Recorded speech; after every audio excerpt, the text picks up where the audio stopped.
Oh.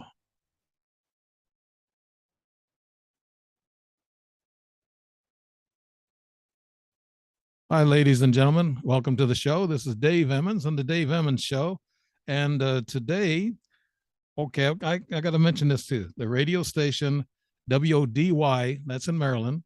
And what we're doing with them, we're syndicating with them, and we actually have, I guess, a hookup with them on their website. So if you go to their website, odysseyRadioLive.com, and then you can look that up. My buddy there, Eddie Carson, runs that.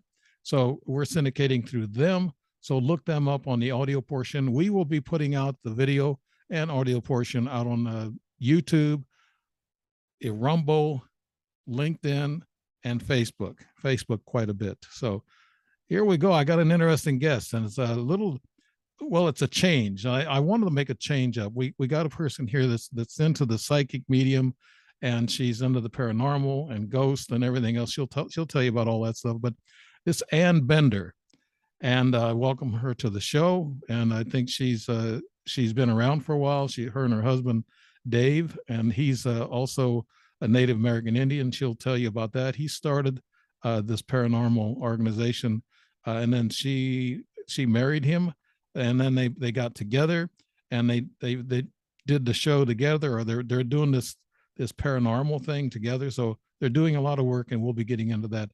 Anne was raised in Michigan, and her family's farm. Her first memories are not of horses and flowers, but of the spirits and the past events in the family home. Unfortunately, it terrified her parents when she spoke of people, events, and places she had never seen. She spent her early adulthood using her abilities while working as a paramedic and a radiology technologist, actually. When living in Washington, her nearby neighbor was a serial killer. Wow.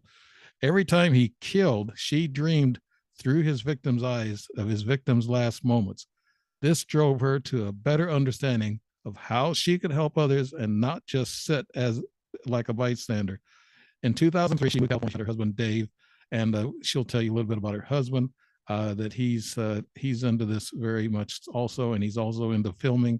He got into, I guess, filming a lot of different things. We'll let Ann explain that. And Ann Bender, welcome to the show. And you're doing a remote in your car. So yes, it's this whole thing is different for me. This is great. A little change up here. Okay, tell us a little bit about yourself. Thank you for having me. Tell us a little bit about yourself, Ann, and Ann Bender, of course, and then she'll tell you a little bit more about herself, that how she got involved with her husband, and she's also got a crew of 5 people, I think I counted, and they got a website, and we'll talk about that too. So, Ann, could you tell us a little bit more that I might have forgotten or not said anything? Well, you said it perfectly. I was all alone, which is why we focus now with families, especially for me, children. I use my abilities. I connect with the little kids that aren't verbal yet, or that are autistic and can't verbalize, and help them give them a voice. So part of when I'm screening or doing a preliminary interview with these families is that unspoken verbiage. It's not undifferent than any parent has when they know what their child needs or wants. It's really the same. That's how I look for missing people. That's how I look for objects with cold cases, for crime scenes. But all of this came to be because I was driven by my neighbor that used to be Robert Lee Yates Jr. And seeing through each of the victims' eyes, the exact murder locations and where their bodies were.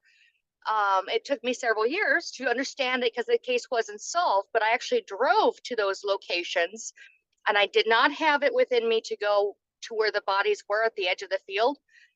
But when they found them, I realized what I had seen and became invested in just not just sitting by, not just being a bystander, but using what these abilities were to do good for both living and dead. Right. And I guess today it's kind of driving you crazy what's happening to the kids today in the classrooms and everything, way behind in schooling. So if you're working with kids, I imagine you're having some work dealing with some of these kids, right? That are left out. It's not so much the kids, actually more the parents right now, because the parents are, if there's an active home, the parents are in the house more. It's stuff that might have been there all along, but they're noticing it more because they're at home more. Mm. So that's been a big shift. It actually, when COVID first started, it was eerily quiet at places that normally would be a hustle and a bustle. And I just listened to the quietness, and I confess I enjoyed it initially. It was a comfort just to not have the constant noise and not have to constantly turn off and ground to the point where I wasn't hearing it. So COVID gave me kind of a break, but right now they're making up for lost time. Let's put it that way. Okay, now getting back to the serial killer. Now, was any of that documented? Did you work with the police on that? And did you know, nothing? There could have been a book on that, probably, right? I'm actually writing my first book. It's a challenging. I have huge respect for anybody that writes a book. I calling it Living Through Death's Eyes because he's not the only serial killer's path I've crossed. Right. Um, yeah, that's I can. the number of ones I've crossed paths with is quite astounding. But he's the first one that was alive that I looked into his eyes, watched him change the cars, and really put everything together.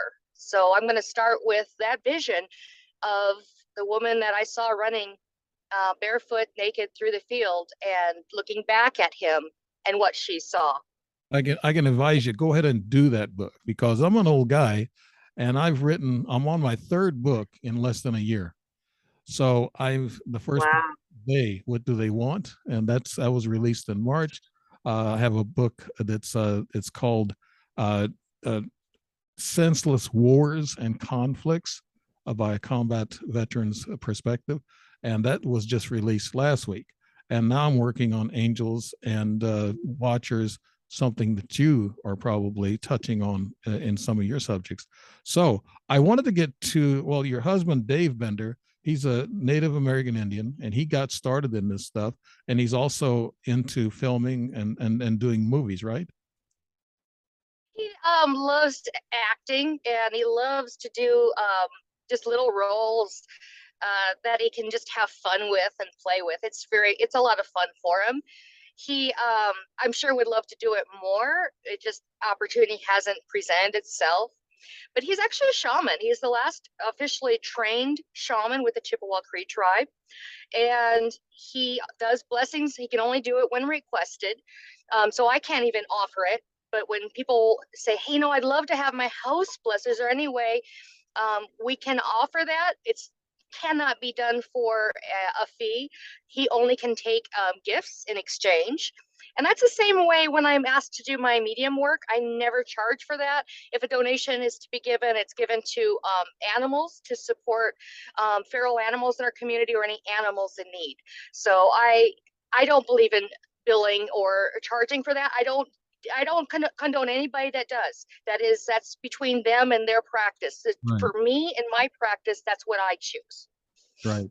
Yeah, I saw that you also get into, I know you do this for the community, but what do you do for people in the community? Do you go in and look for evil spirits or ghosts or anything like that? And could you tell us some really good juicy stories from those events? Yeah, I definitely could. But we do a preliminary interview before we meet with it, with the family, the business owner, whoever's requested our help. And that's to make sure that everything's safe. It's that same when I work as a medic or a firefighter, you survey the scene, you make sure it's safe, that there's nothing illegal that has to be reported, child abuse, neglect, crack houses. Yeah, it's insane the types of scenarios I have seen over the years.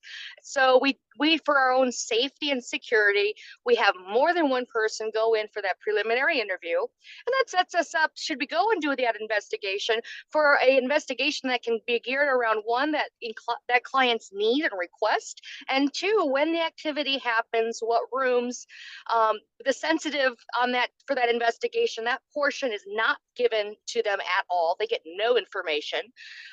So obviously, if I'm the one that meets with the client, I'm not the sensitive for that case. And then we pair up a balance of technical gurus and debunkers on one end of it, and as well as the sensitives in the medium, with in the middle meeting technology, and just try to include every aspect of an investigation rather than to discount any component. There's so much in science that is not proven yet. We like to keep an open mind and really use every tool in the shed to help that client. Now, on your website, I know you have one. We'll be talking about that before we go. benderparanormal.com. Do you have any movies or any pictures of any ghosts or apparitions that you have found in these houses? Yes, several. There's a lady that I could see in my mind's eye that I was able to capture on camera at the Woodland Opera House many years ago. This was done before I even knew about Photoshop, and I didn't even know I had captured it. They heard my squeal from the other room because it's so clear. We went back later to try and recreate something similar and never could. To this day, she still shows with the same light blue dress. She actually had glasses on and was turning her head. You can see her hands and her feet transparent through the seats, but with great detail. Another is a woman that is, it is her mother that showed herself, whom I described at the time. And the mother appeared exactly in the picture how I described, but more clear than the elderly daughter in the red shirt. And another fantastic one is actually of a KKK member up at Amador Jail. And we just concluded a overnight investigation, what I believe was his brother's business at the Jackson Spa at the time, because I believe he was the sheriff, and he chased off Dave. So ghosts really can present in white. Yeah, a very scary event. I mean, I guess they get aggressive. I mean, have you ever? I mean, it sounds like an aggressive ghost, or could that be a poltergeist? There's a ghost, and then they call it poltergeist. There's a lot of different terms, and each situation is so unique and independent. You can't really, generalize any of it. I think the main grouping should be an intelligent haunting or a residual haunting, whereas an intelligent haunting is going to try and scare somebody off and actually interact with them actively, answer questions like the miners did at 10:45 by signaling SOS with our REM pod on the 100th anniversary of the mine explosion up in Jackson. Hmm. And we captured all of this happening.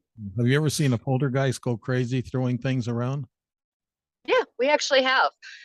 We've had them change TV shows that weren't plugged in, change it to Spanish subtitles. Again, the TV was never plugged in.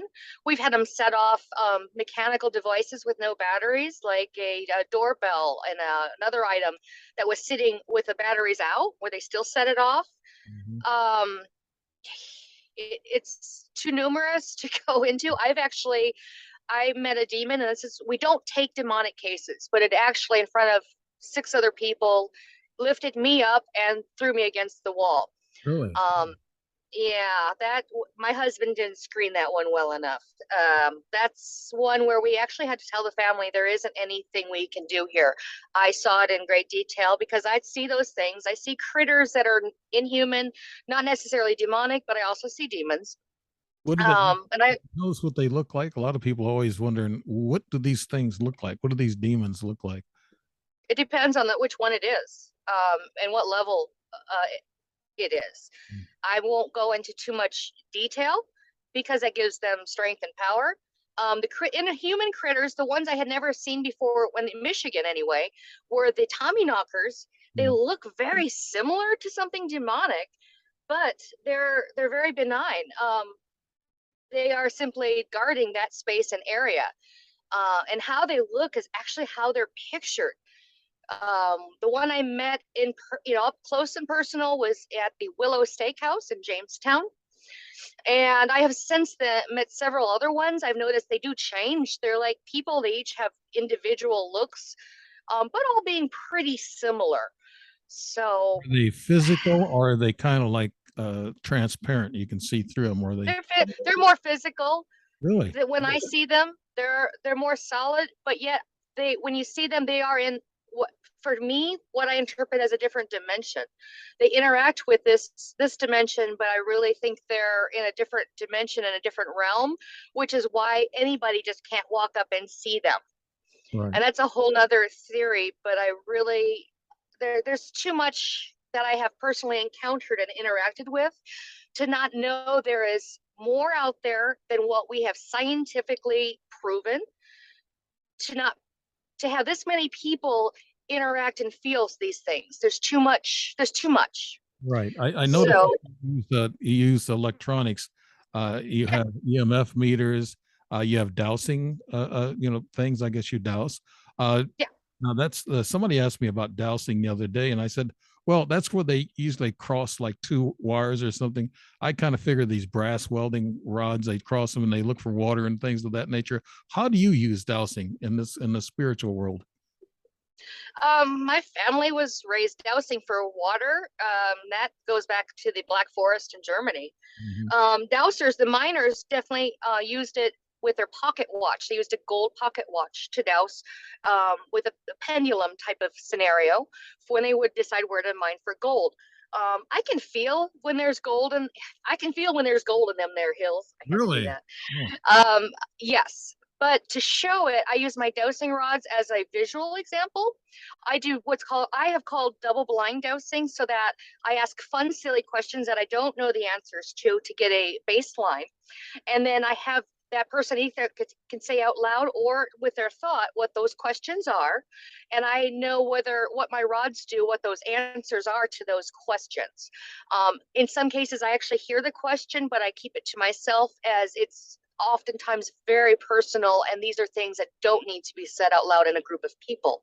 I have had situations where I've asked people to leave so I could continue on in private with the client, because there's something so personal that needs to be addressed.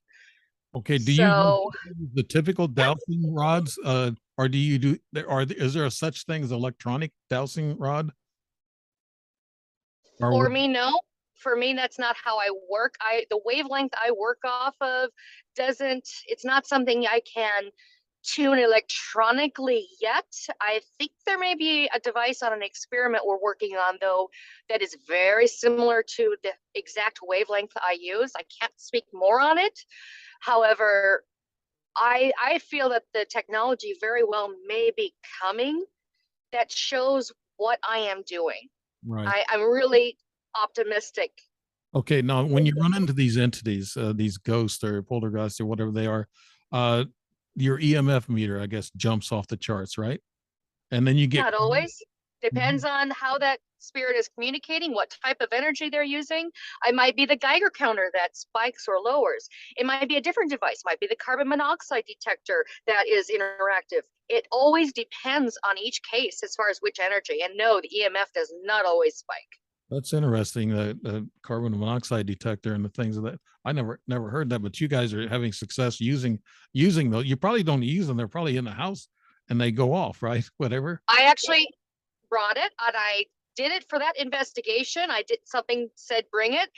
Um, and it worked. It actually interacted, whereas you know that a carbon monoxide detector is not designed for that. Mhm. Um, but in this case, it was a mining situation, a residence above a once active mine, and it very much did interact. And this was in Placerville. It was totally by accident that we found this out. But from then, we've already had. I had used Geiger counters, taught people on how to use Geiger counters. I use it with an EMF detector. But to find out the carbon monoxide detectors, so then we went, okay, what else are we missing? What other devices might be interactive in the absence of an EMF that's going on? Recordings. So You use audio. recordings, temperature, you name it. We keep all of them rolling and going because it's always, you want to have more than one thing cross correlating that event. Maybe there's a cold breeze at that time. Maybe somebody feels something, they feel tingly on their arm. So we're constantly recording more than one data point and more than one audio recorder is running, because where the voice is loudest will pinpoint the location of that disembodied voice. Right. And you also get cold. Do you feel chill or cold? I've asked other ghost hunters and they said they do get cold. The room gets cold. Have you ever felt that too? The cold happens when they suck up the heat in the environment, but it also can be hot. And it doesn't mean it's a demon when it becomes hot. So the reverse can happen. It's just like with disembodied voices. They can be above human range, or they can be below human range, or they can be both above and below at the same time in the same recording. So that's why there's so much to the review of evidence. There's so much to an investigation when done properly. Okay, I wanted to ask you this. Do you ever feel like a ghost ever jumps you? I've had other ghost investigators tell me that sometimes they'll bring some ghost home or some negative energy home with them. Does that ever If happen? you're when I started, that's happened, and I had one try to in Jackson. He was a frisky pervert, for lack of better terms. But I was grounded well enough so it didn't affect me. I did have other team members who were not, and they got so ill they had to leave the house. It was so interactive there that they physically became ill.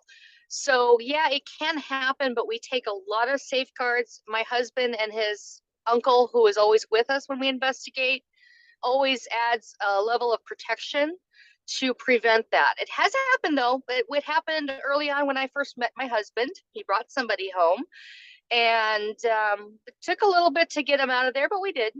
Yeah. Have you ever seen any, like you said, some weird creatures or cryptids involved in this whole dimensional thing coming in and out? Um, that is a very complicated answer, and without sounding too crazy, Yeah. I'm gonna pass on that discussion. But have I encountered UFOs and that type of thing? Yes. Two different occasions, one of which I actually interacted with it. Well, it was a family. That doesn't sound too crazy. I do very much believe that there are Bigfoot that are physically in our realm, and they're not. It's just that where they're at, they are perfectionists at being elusive. Mhm. But I very much the Yeti, those are creatures that are I just haven't been discovered. There's so many areas, just like the ocean has so much depth to it, where things haven't been discovered that are physically here in our realm. I think there's a lot of misidentification. Um, when an animal is very, very sick and has mange and some other illnesses and lose all their hair, I think those can be, or birth defects can be areas where an animal can be easily misidentified. Just like with spirits, I think you need to take it on a case by case basis, weigh all the facts and the evidence with it, and not just assume off of a secondhand rumor. Right. I got a chapter in my book, and I'm going to question. I knew I wanted to ask you this question, get your opinion on it. I talked to Grant Cameron. I've been in the UFO circles for some time, and I asked this question: what is the difference between a ghost, a poltergeist, an angel, or an ET? Is there a difference? Yeah, they're all different. They're Yeah. all very different. You're trying to say what's the difference between a human and a dog? Yeah. They both are living. They both look totally different. They interact with our world differently, but do they interact? Yeah. Yeah. Yeah, I'm just wondering if they're dimensional and they come through a portal, or they let's say that sometimes when a tree falls in the woods and nobody's there, do does the tree make a sound? Same thing with a ghost. If nobody goes in that house and they don't have the energy that the ghost is looking for to draw from, will that ghost appear or make some kind of a They're still there. It's silly. The tree still fell. The ghost is still there. Um, when you talk with aliens, they travel more often than not dimensionally, which is what is so interesting to me.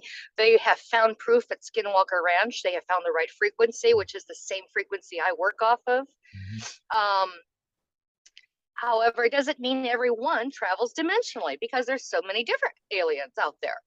And that's where I think you're naive to say we're the only humans, the only living creature anywhere in the universe this vast is statistically impossible. Right. I've seen ETs, and I've written a book, of course, but I've never seen a ghost. And when I walked in with my buddies who were ghost investigators some years back, I would go with them. I said, "You're not going to see a ghost with me." And they looked at me and said, "Why, Dave?" I said, "Because they don't come around me. I've witnessed ETs and I've witnessed some paranormal things happen around me, but I've never witnessed a ghost." And I think there's something about maybe my energy or something that doesn't, or my consciousness that doesn't allow that. Could that be possible, that a person only with a third eye could see these things? No, because you can have anybody with no prior ghost experience it. Um, I can't. I could tell you be careful what you wish for. If you were with me, I enhance other people's ability to see, but you might not be realizing or using all the different abilities you have for whatever reason. In that, the perfect example of noticing a difference or of a spirit presence. If you walk into a house you've never been in and you walk in with the lights on, if you go into the same location at night with all the lights off, does it feel different? Does it feel different to you? If the answer is, yeah, this place does, but this other place doesn't feel different, you have experienced a presence. And it could be as simple as the house, it could be as simple as residual energy. But if you feel, you sense a difference, there's something about that space making a difference, like sitting in a movie theater and you feel people around you and you look around and nobody's there. You are the only one there. You've gotten early to the show, but yet you it feels like there's people watching you. And then you go and look, there's nobody there. So you have had those experiences, um, but you don't realize it or attribute that to the same thing as a ghost, but it is energy.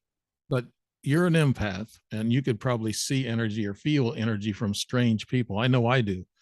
I can tell a strange person with their energy is a little bit different. It's a little bit odd. I can pick up on that because of my experiences, but nothing like with a ghost. Uh, I've heard of doppelgangers and doubles and things of that nature, and war dogs, a double of a person.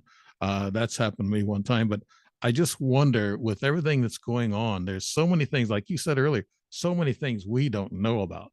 That's the big thing there. So I you know what so you're an empath, and you started this when you was a child, and you spooked your parents out, and I think we'll get to that in the next segment. We got two segments to go, and we're going to draw an end to this segment. And you're listening to Ann Bender, paranormal organization she has with her husband Dave, and they've been doing this for some time, and she's got a lot of stories to tell, and even some stories that she doesn't want to tell and give these spooks any credit for it. But this is the Dave Emmons Show, and Bender is my guest. And you're listening also, if you listen to WODY Radio in Maryland, Eddie Carson, you listen to that show. It's OdysseyRadioLive.com, and we'll be right back.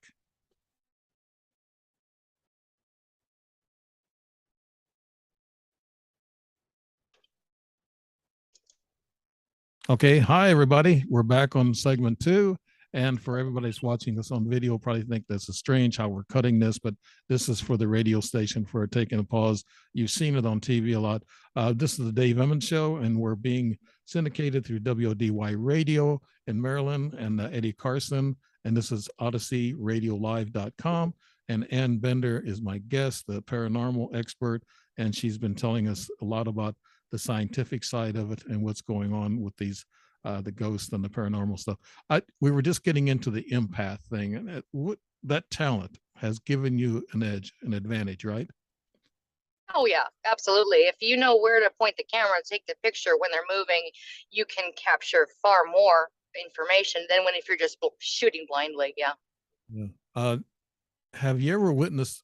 Let's talk about the four things that I've talked about being dimensional. You ever witness an angel involved in any of these things? Well, what I would consider an angel, it would be what other people would call a crisis apparition. when I had a relative that passed, and she got my attention at the moment of her passing with this golden angelic, this rose gold angelic type of presence. I think that, and it, knowing her in life made sense that she would have become an angel, bar none. Um, it's not as common for me to see those wonderful things as it is some of the darker things, Mhm.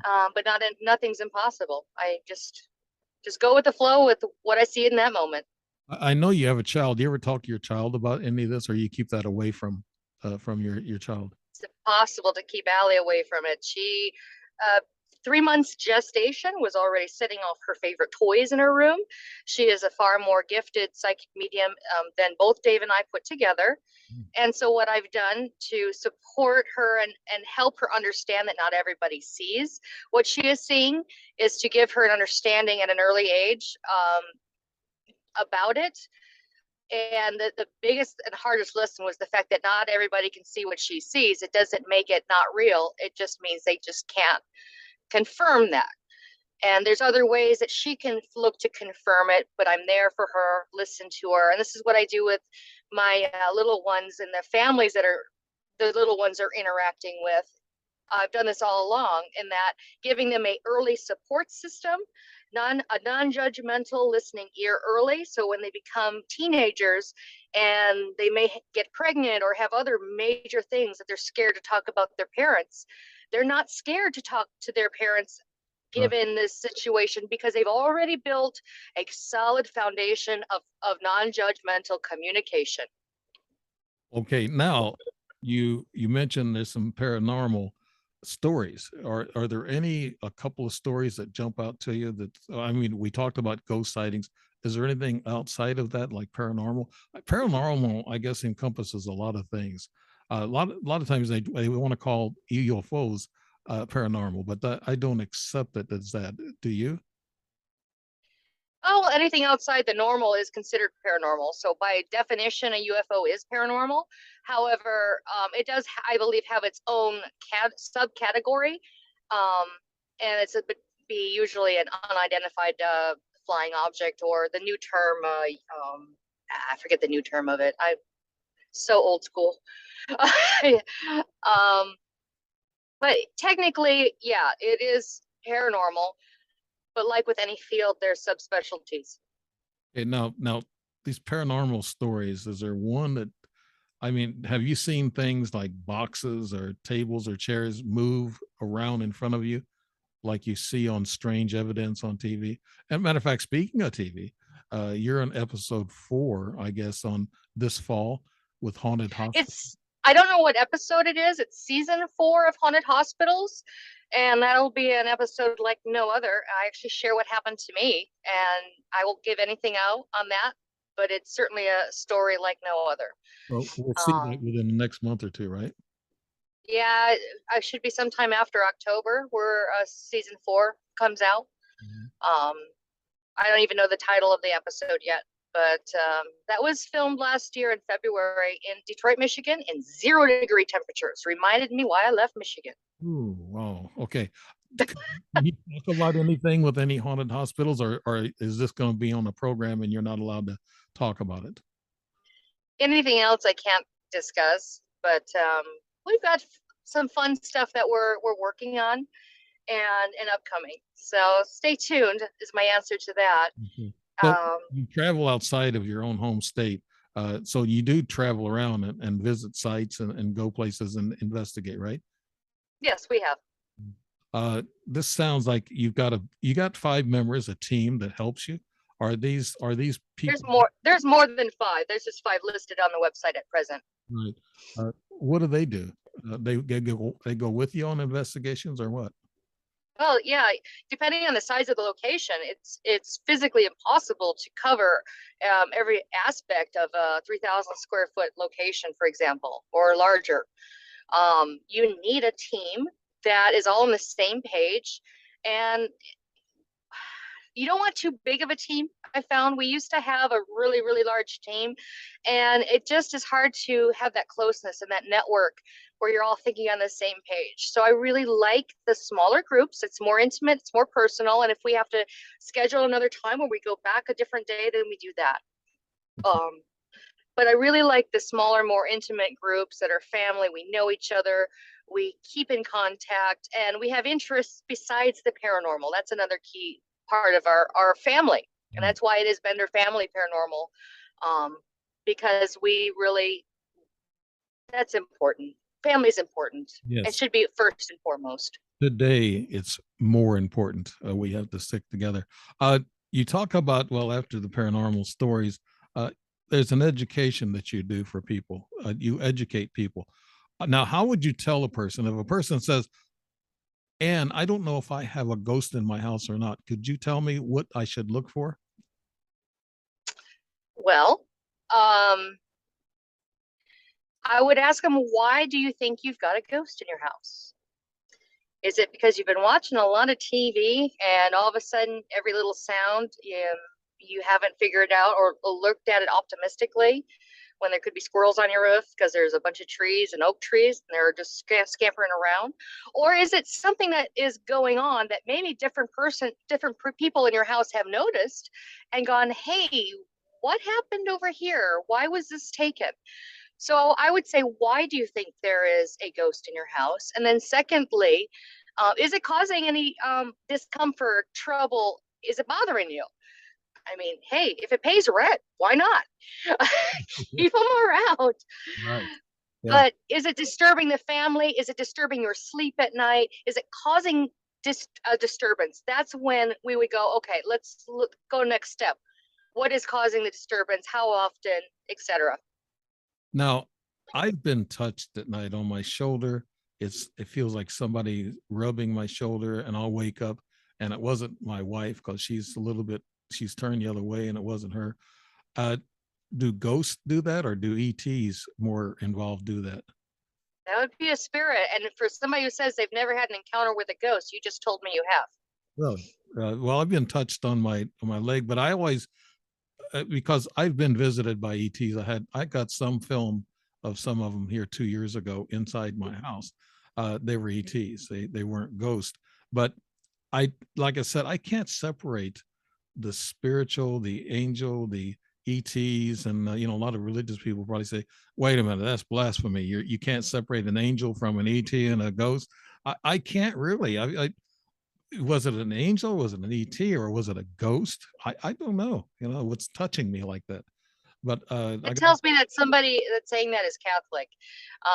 No judgment against any religion, but there are certain religions that will group everything into a big category because of that person's religious base. And that's one of the questions we ask on our prelim. What is your religious foundation? So that we can make sure we respect that religion. If it's Jewish, there are certain things to be done. If it's a Hindi family, there are certain practices that must be done before an investigation.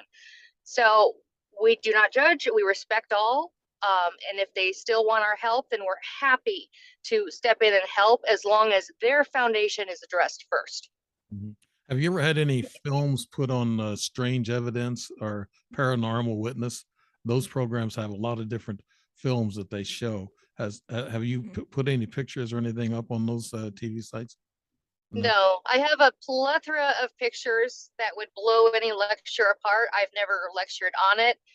I haven't really felt the need to, but I do put it on the website. It is there for people to see. I'm happy to share, because the things that I've captured are so detailed that it's it's very interesting. And there's a lot of things that I haven't put up that I have. And it's just a matter of time and energy to display it correctly and properly so that it's in its true form. Um, Well, there's a lot of people that are run with those pictures too, and take them as their own. There's a lot of that, I guess, that might happen too if you just throw them out there, unless your website is locked.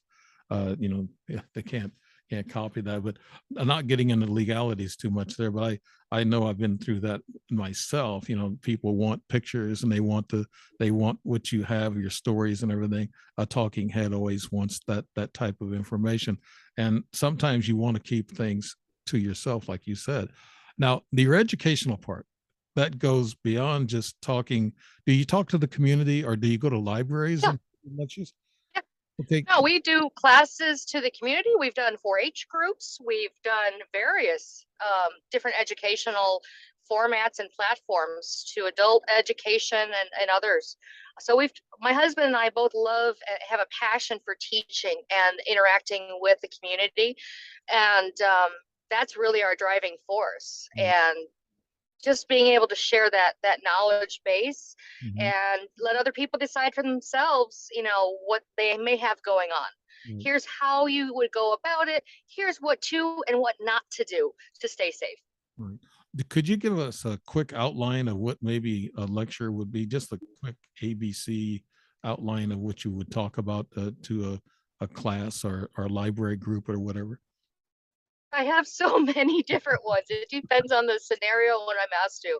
I have one for the USS Hornet that focuses on the stories from there and different events that we've had from investigating. I have other ones that are a Ghost 101.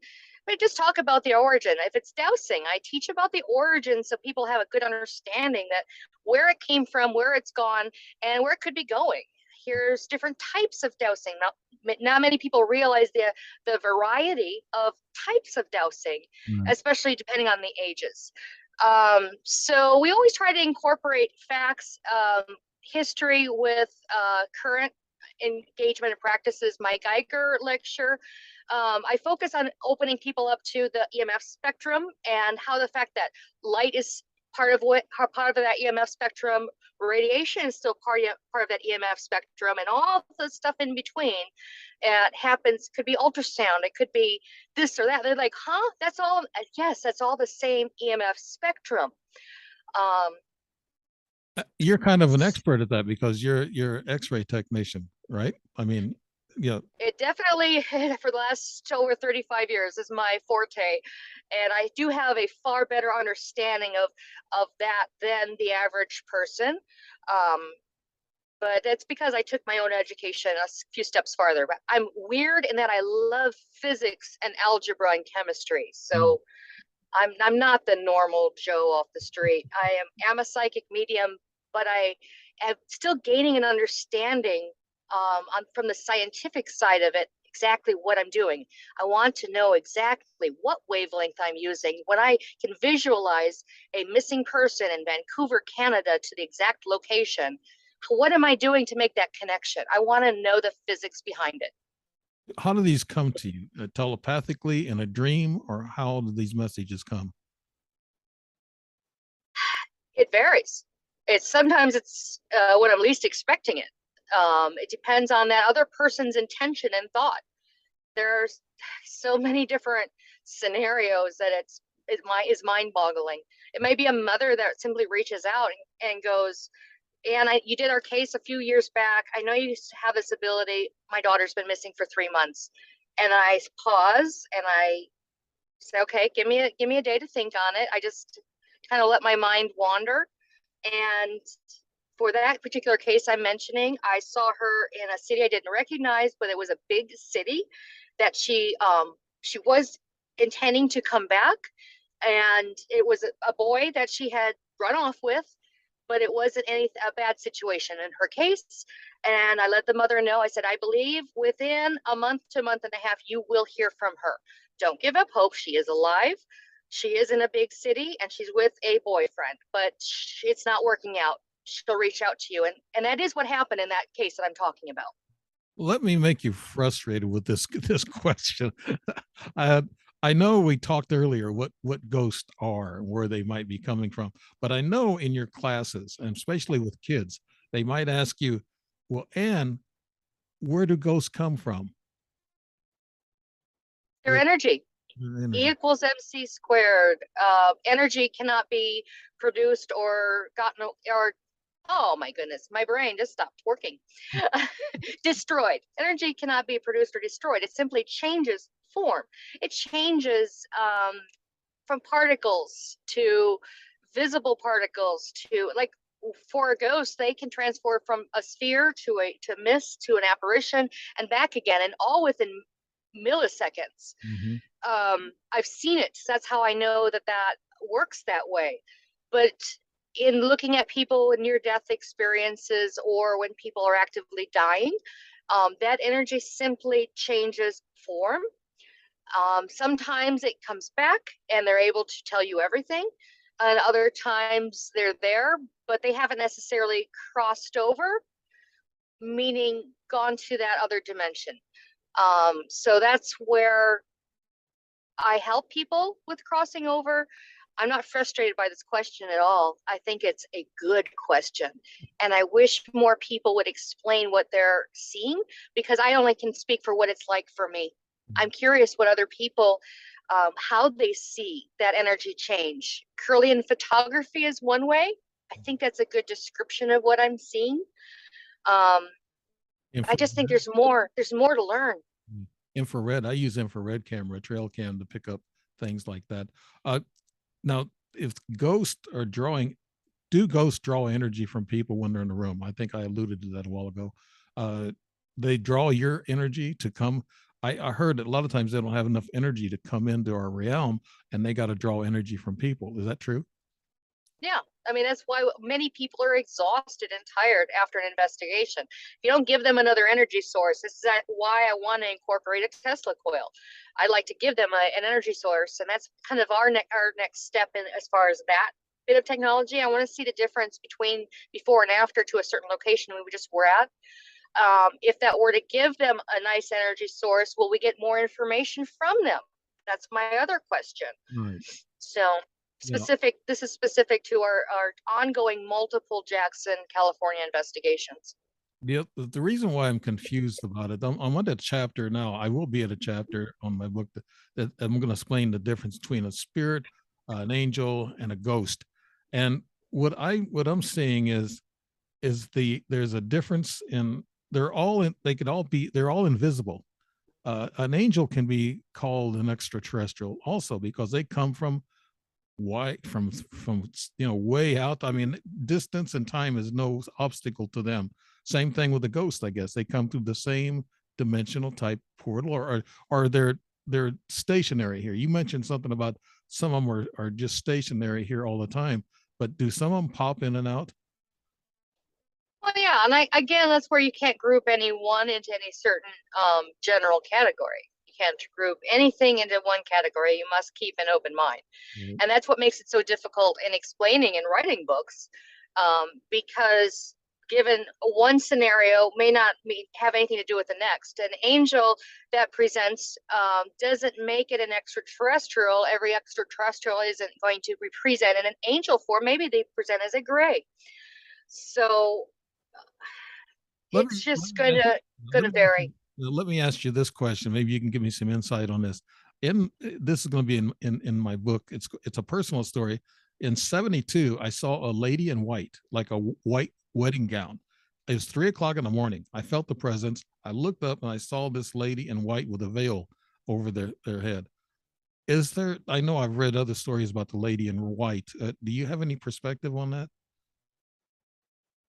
That would be a scenario that, unless she interacts with you, would be a residual haunting.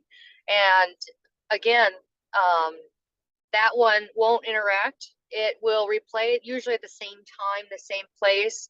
So anybody may encounter her.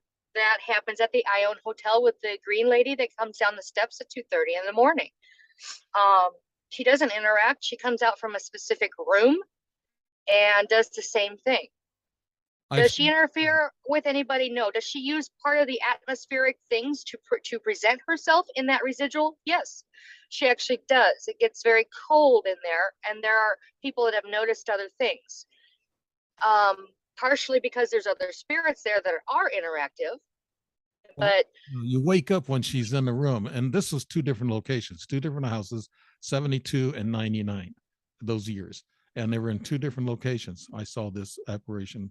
And it was both at 3 o'clock in the morning, and I felt the presence, and I got up and I looked at it. That is strange to me. And I think it's a ghost or whatever it is, lady in white. That's why I'm that at tells me that that's a family member of yours that, for whatever reason, is presenting herself at that moment to get your attention. really. So it's Given that scenario. So yes, again, you have had ghost experiences, Mr. I haven't ever seen a ghost. You just told me about numerous yeah. ones, but you're not attributing it to that. Why is that? Because I've had so many ET experiences, actual ET experiences, and ET Hmm. are invisible too, because I've They you know are. walk around your house invisible, and they can actually be, I guess, misdiagnosed as we would are defined because of their invisibility. It's kind of like a ghost or poltergeist. But no, these are never interesting questions. I know I'm throwing this stuff at you, and yeah, I probably have seen a ghost, that lady in white, but I want to get to another topic here. The education part of it, I think, is fantastic that you and your husband are doing this, and it would be great, that people would be interested in finding out more about the subject. Now, you talk about spontaneous combustion. Have you ever seen that? I have not ever seen it, but it actually is not a, paranormal type of phenomenon. It's a physical phenomenon. Um, it can happen chemically. There's a lot of different ways as a firefighter that I learned it can happen. And it has to do with improper storage, storing rags with chemicals. So spontaneous combustion by itself is really not paranormal. What makes it paranormal is when you have things that are not normally combustible burst into flames. Hmm. Yeah, I've seen on TV shows, and you just see the aftermath, like a chair burned up and a foot that's left. Mhm. It's very unusual. I mean, you're into the firefighting and the medical stuff. That what do you? I mean, what is your opinion on it? I know you just talked a little bit about it. What is your opinion on it's if it doesn't fit in the paranormal, then is it something like chemical or Sometimes it depends on the mechanism. Um, I think the actual spontaneous combustion case that we were presented with and it did investigate, while it was ruled spontaneous combustion, I feel that it was arson by a living person who simply knew where the cameras were. I think in the tape you can see when he lights, because we also had a person that was of interest in this case. Mhm. You can actually see him light this and then try to blow on it and get this particular thing on fire. Because he knew where the cameras are, he could hide what he was doing. So that part kind of stinks because it was a really active location with a lot of spirits and a lot of thick history. Um, it's only because in the video at the time they don't have the technology to be able to prove that it wasn't spontaneous combustion. Okay, now in your educational classes, I know I'm hitting you on this quite a bit. Do you tell people how to get started in ghost investigations? Do you lay out a plan that they need to follow? And are there, and you talk about haunted locations. What are the two? That's two questions, and I'll back to back. What are the most haunted locations in this country? Ah, that's the second one I'd have to think on because How about Alton, Illinois? that's actually a pretty, there's a spot in Indiana that's pretty high on the radar. Mm. Um, I would, there are so many incredibly active locations. Yeah, I don't know that I could really rank. It's different. The activity in each of those spots is so different. So it depends on what you're talking about by activity. Right. It could be in a neighbor's house, right? Yeah, we Sure. right now the location in Jackson, California that we're helping with the mines and the 100-year anniversary of the explosion where 47 documented people were killed. We've come to learn that there were more, but there's no way to prove it. Um, that area right now is pretty much off the radar for activity, and I don't know that it's the 100-year anniversary or what, but right now that's definitely spiked with intensity. I mean, to the point where, like I said, many of our team members were sick. They're physically ill in that location. We thought one was having a heart attack and we're ready to send him to the hospital. And he got away from the location and he felt fine. So, Kind of like the so Skinwalker Ranch and the energy that hits these guys in that show, right? Something similar. I have a theory on that. I've actually reached out to them. They never responded back to me. They used some of it inadvertently in another episode that I saw later on. So I think they already were onto what I was trying to say, but I didn't give too many details because I didn't want, yeah, I just didn't want to say too much. Mhm. But I'm sure by now they've seen enough that they understand. Yeah, they're right below an active portal that is there. It's a dimensional gateway. That's not the only place that they exist. There are other places. There's actually a lot of them in Utah specifically. So they're onto it. They're onto the right thing. I I think they suspect know there's a more lot they cannot say than on TV. right. Uh, I know in the ET world, they hit you with magnetic energy and they dumb you down. All you can do is observe. You can't talk. You can't do anything. You can't take a picture. I call it dumb down. And that happened to me and my cousin one time on my front porch from this one that I contacted in Sedona. But I know what that feels like. Now, let's go back. I know a lot of people are interested in near death, happenings. What is the what is one of the I guess maybe one or two of the best near death stories you've ever witnessed or heard of? Mm. They Um, they talk about their relatives, right? Or I would have to say my own.